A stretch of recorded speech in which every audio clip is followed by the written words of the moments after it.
Hello साथियों, हम पढ़ रहे हैं भारतीय न्याय संहिता 2023 अध्याय 5 महिला और बालक के विरुद्ध अपराधों के विषय में।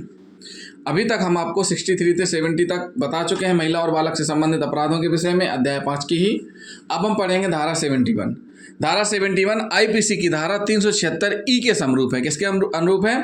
धारा 376 के अनुरूप। पुनरावृत्तिकर्ता अपराधियों के लिए दंड, punishment for repeat offenders. Repeat का मतलब आप समझते हैं कि फिर से वही अपराध करना। तो कौन कौन से ऐसे अपराध हैं जिनमें रिपीट करने पे क्या सज़ा होगी, वो हम इस वीडियो में आपको बताएंगे। तो जिन साथियों ने अभी तक हमारा चैनल सब्सक्राइब नहीं किया है तो हमारे चैनल को सब्सक्राइब कर लें और वीडियो को लास्ट तक जरूर देखें। सबसे पहले हम आपको बता दें कि जिन मामले में सज़ा का प्रावधान 7 वर्ष से अधिक होता है उनकी विचारण सीजीएम से ऊपर यानी अपर सत्र न्यायाधीश या सत्र न्यायाधीश महोदय के समक्ष चलती है। उनके द्वारा जब सज़ा सुनाई जाती है तो जेल भेज दिया जाता है। जेल से किन किन परिस्थितियों में बाहर आ सकते हैं? हाई कोर्ट में अपील कर जमानत प्राप्त कर, माननीय सुप्रीम कोर्ट में अपील कर जमानत प्राप्त कर, सज़ा के बाद, सज़ा पूरी होने के बाद आ सकते हैं, और सज़ा के बाद जेल से पूरी पैरोल होने पर भी आ सकते हैं। मतलब सज़ा पूरी होने के बाद आ सकते हैं और सज़ा के बाद जेल से भी पैरोल पर आ सकते हैं, और आने के बाद फिर से वही अपराध कर रहे हैं तो ये कहला जाता है रिपीट ऑफेंडर्स। यानी एक उसी मामले में आपको सज़ा हुई, फिर से आप वही अपराध फिर से कर रहे हैं, तो उसमें फिर क्या प्रावधान है? आजीवन कारावास, शेष प्राकृतिक काल, जीवन काल या मृत्युदंड से दंडनीय है। तो ऐसे कौन कौन सी चीज़ें हैं, सेक्शन हैं, इनके बारे में हम बताएंगे। जो कोई धारा 64 या धारा 65 या धारा 66 या धारा 70 के अधीन दंडनीय किसी अपराध के लिए पूर्व में दंडित किया गया है।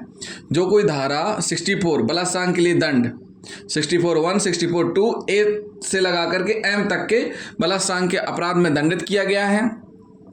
जो कोई धारा कौन से 65 में कतिपय मामलों में बलात्कार के लिए दंड, 65(a) 16 वर्ष से कम महिला के संबंध में 16 वर्ष से कम उम्र की महिला के साथ बलात्कार, और 65(b) सेकंड 12 वर्ष से कम उम्र की महिला के साथ बलात्कार। धारा 66 क्या बोलती है?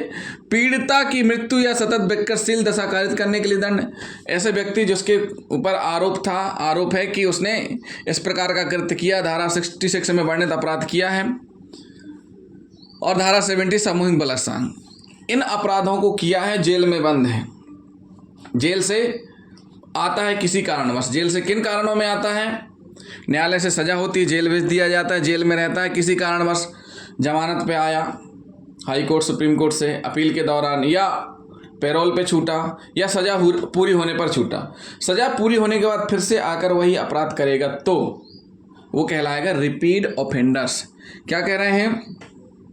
तत्पश्चात उक्त धाराओं में से किसी के अधीन दंडनीय किसी अपराध के लिए सिद्ध दोष ठहराया जाता है, फिर से वह अपराध करता है, उसके लिए फिर से सिद्ध दोष ठहराया जाता है। यानी कि एक बार अपराध किया है, कौन सा अपराध किया है? धारा 64, धारा 65, धारा 66, धारा 70 में दंडनीय अपराध किया है, उसमें सजा हो गई। सजा होने के बाद जेल में, जेल से बाहर आता है किसी कारणवश। कैसे? या तो अपील के थ्रू, या जमानत पे, या पैरोल में, या सजा पूरी होने पे जेल से बाहर आता है, फिर से यही अपराध करता है। कौन कौन से? 64, 65, 66, 70 में दंडनीय अपराध करता है और न्यायालय फिर से सिद्ध दोष करती है, तो उस स्थिति में आजीवन कारावास, शेष प्राकृतिक जीवन काल के लिए कारावास या मृत्युदंड से दंडित किया जाएगा।